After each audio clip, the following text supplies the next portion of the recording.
মিন্টু ভাই, এই যে ভাই, এই আপনার মিশ্র বাগান। এই যে আমার এই দেখছেন পেঁপি বাগান, মিশ্র বাগানে এই যে আপনার এই কুল। আর আমরা সবসময় মনে করি এইটা যে চাকরি করা তো সরকারি আর কাজ করা তো কৃষি।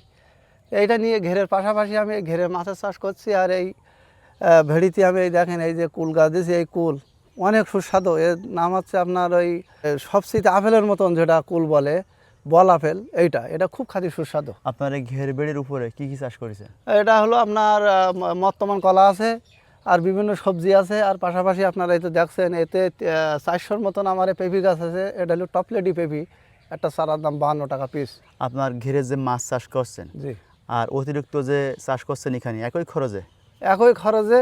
পাশাপাশি সবসময় তো ঘেরে ডিউটি করা লাগে, সেই পাশাপাশি ঘেরে আমরা বেকার না বসে থাকি, যদি পাউড়িতে কিছু আমরা ফলাতে পারি, তো এখান থেকে আমার দেশের মানে যেমন সবজি, কুল এসবগুলো কিন্তু আমাদের চাহিদা মেটবে, পাশাপাশি আমরা সফলতার মুখ দেখতে পারবো। গাছে ফল কেমন এসেছে? ফল ইতিমধ্যে এই দেখেন এই চলে এসেছে আমার গাছে। এই ফলটা কিন্তু আমাদের নেওয়া এখন উচিত না, এটা যেহেতু আমাদের প্রথম গাছ। এখন তো কুলের সিজন আসে, এখন কুলের সিজন না। আপনার কাছে ফল ধরেছে? এটা হচ্ছে দেওয়ার মালিক আল্লাহ। এখন আমি তো এটাই নিজেই কল্পনা করছি, সবাই বলছে যে তোমার কাছে আগাম কীভাবে ফল এসলো। তো এটা ফলটা হচ্ছে নিজে পরিচর্যা। আর বাংলাদেশ কৃষি কর্মকর্তারা ওনারা আমাকে অনেক সহযোগিতা করে, ওনারা পরামর্শ দেয় আমার এখানে এসে আমাকে বলে। আর শুরুটা ছিল কিন্তু কৃষি অফিস দিয়ে, কৃষি এক স্যার আসছিল আমার এই ঘের দেখা, মানে এই মাঠে ঘুরতে। তো এসে বলছে, ঘের বাঁধার সময় বলছে যে তুমি এই যে ভেড়ি করছো কী লাগাবা? তা আমি বলছি কী লাগাবো? কলা গাছ লাগাবো। তো বলছে কলা গাছ লাগালে পাউরি নষ্ট হবে, তুমি পাশাপাশি যদি কোনো পেঁপি গাছ, টপলেটি পেঁপি যেটা, এটা কিন্তু পাকায় খাতে গেলে অনেক সুস্বাদু, অনেক মিষ্টি, দামও বেশি।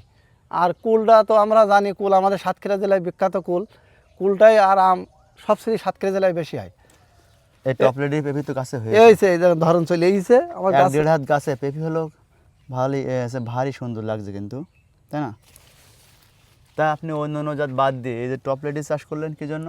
টপলেটিটা চাষ করলাম ওই সবচেয়ে, মনে করেন আমাদের দেশে এখন কৃষি কিন্তু অবহেলার ভিতরে পড়ে আছে। কৃষিপূর্ণ যে কোনো জিনিস বেচতে গেলে লস খাচ্ছে সবাই, সবজি বলেন, যে কোনো জিনিস বলেন। তো এই টপলেটি পেঁপিটা আপনি যদি কাঁচায় বিক্রি করেন, তাও মনে করেন খাতে অনেক সুস্বাদু। আর সবচেয়ে পাকায় বেচলে 80-90 টাকা কেজি। তাহলে এ জায়গায় যদি আমার 80-90 টাকা কেজি পাই, তা আল্লাহ দিলে আমি অনেক টাকা বেচতে পারবো আর কি। আচ্ছা ভাই, আপনি তো, আমরা জানি আপনি হাঁস পালন করে সারা পৃথিবীতে ভাইরাল।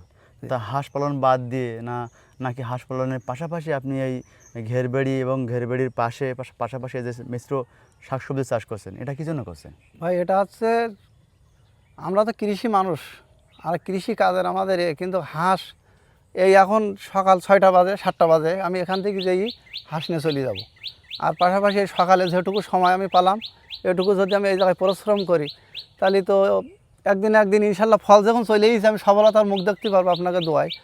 তা আমরা বলবো একটা কথা, বাংলাদেশে যেসব ভাইরা চাকরির পিছনে ঘুরে বেড়াচ্ছে, বেকার ভাইরা ফ্রি ফায়ারের পিছনে, তাদের একটা উদ্দেশ্য বললো, ভাই আপনারা আসেন, কৃষিকাজে আসেন, ইনশাল্লাহ সফলতার মুখ দেখতে পারবেন। গেল বছর কিন্তু 1 বিঘা 18 কাঠা জমিতেই 6 লাখ টাকার কুল বিক্রি করেছি আমরা। ফলে গাছ সব বিক্রি করে দিয়েছে। এই সাতক্ষীরা জেলার ফার্স্ট কুল আমাদের হয়েছে। তো এটা হচ্ছে ও দেওয়ার মালিক আল্লাহ। তো এই যে কুল গাছ দেখতেছেন, এই যে আপনার এই যে গাছটা, এই নতুন গাছ কিন্তু, এই গাছ পুরা এটা একদম পুরা ঢেকে নেবে। তো দিল্লি প্রথম বছরে রোপণ করা? প্রথম বছরে, এ বয়সটা বেশি না। এই দেখেন, তো এখন যে আমার গাছটা এত সুন্দর হবে, আর এ কিন্তু কীটনাশক একদম দেওয়া নাই, কেন ঘেরের মাটি খুব শক্তিশালী জিনিস, এতে কিন্তু কোনো সার ব্যবহার করার নেই। আর এখানে যখন পোকা লাগে আমি হাঁস নিয়ে আসি, এর ভিতরে আমি ছেড়ে দিই, ছেড়ে দিলে ওই পোকা টোকা যা আছে সব খেয়ে ক্লিয়ার কি চলে যাবে, হাঁসে খেয়ে ফেলায়? সব হাঁসে খেয়ে ফেলাই দেবে। আচ্ছা, এবছর হাঁস কতগুলো আছে? হাঁস আছে 1000 ভাই। 1000 হাঁস পালনের পাশাপাশি এই ঘের বেড়িতে মাছ চাষ করছেন, আর এর পাশাপাশি এখানে ঘেরের বেড়ির উপরে আপনি সবজি চাষ করছেন। জি জি জি।